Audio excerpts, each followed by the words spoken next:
Our next question comes to us from Pasadena, California. The listener writes, "Why did Jesus forbid the healed leper from telling anyone about his healing, but to go to the priests and show himself and offer the sacrifices?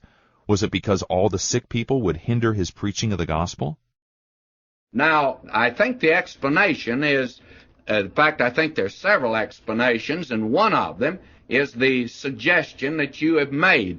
In the account in Mark, which you referred to, you will recall that after this leper told everyone, the people crowded in upon him there at Capernaum, so much so that he had to withdraw from Capernaum there for a while, and actually he had to get to a place where he could be alone because they crowded in upon him. They hindered his ministry. Then there's another reason for it. When he came to this earth, he did not come as a miracle worker. I think we need to recognize that. He was not just a thaumaturgist. If you'll notice, he never put the miracles first.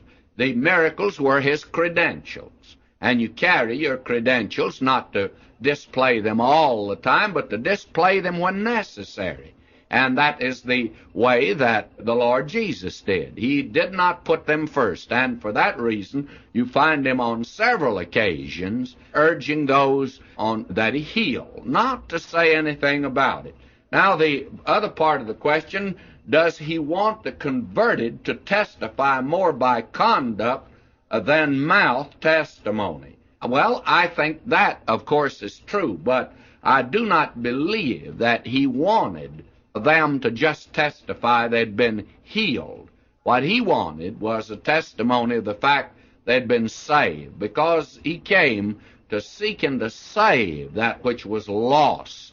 We need to keep that before us. The Son of Man came not to be ministered unto, but to minister and to give his life a ransom for many. That's his purpose in coming, and therefore, for that reason, why he did not want them to go about testifying to just healing.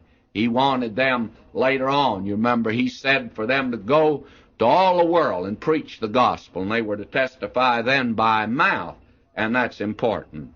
And another part of why often use the same method in other occasions. And the reference there is to Mark, which, by the way, is the same incident, and the one in Matthew is the same incident, by the way, that has to do with the healing of the leper.